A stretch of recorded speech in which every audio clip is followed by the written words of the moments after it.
على ذلك أحييكم باللغة الكردية في جمل قصيرة.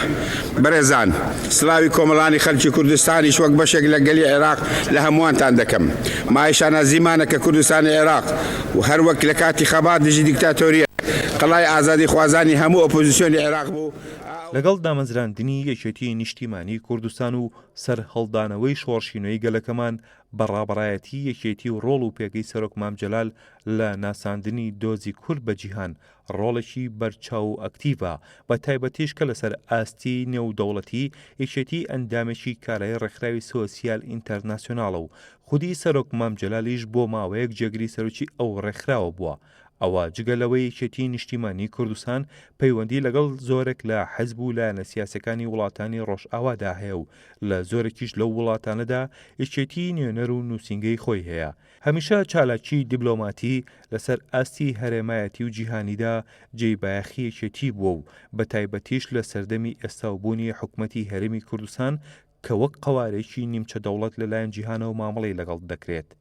یەکێتی نیشتیمانی کوردستان لە سەردەمی خەباتی شاخ و تاوانیی میابارانی هەڵەبجە و ئەنفالدا لەسەر ئاستی نێودەوڵەتی کاری کردووە بۆ ناساندنی ئەو ڕووداوانە و لەم ڕۆژدا هیچ درێغەیەکی نەکردووە لە پەیداکردنی پشتیوانی بۆ دۆزی ڕەوای گەلەکەمان لە هەموو ڕۆیەکەوە. پێش ئەو وادەیە و پێش دامەزراندنی یەکێتی خودی مام جەلال کارکتەرێکی سەرەکی بووە لە کای دیبلۆماتیدا.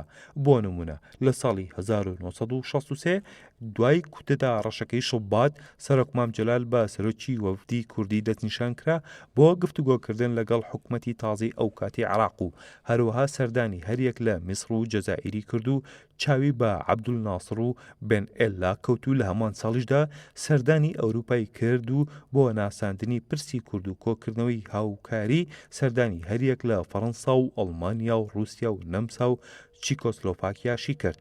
لە ساڵی 1967 مام جەلال بەشداری لە کۆڕی سۆسیالیستەکانی عەرەب کرد لە جەزائیر و لە کۆڵینەوەیکی بەپێزی دەرباری پرسی کورد و ڕەوایەتی بزوتنەوەی ڕزگاری خوازی کورد و دۆستایەتی نێوان کورد و عەرەب پێشکەش کرد.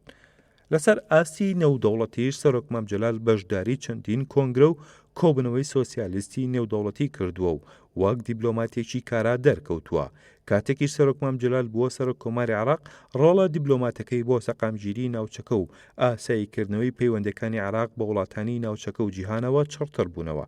دیسان پێویستە ئاماژە بۆش بکەین کە یەکێتی لە زۆرێک لە کۆنگرە و کۆنفرانسە نێودەوڵەتەکاندا ئامادەی هەیە و زۆر جاریش پەیوەندیە حیزبەکان هۆکارێکی باش بوون لە بنیاتنانی پەیوەندیەکی گرنگ لە نێوان کوردستان و وڵاتانی دنیادا.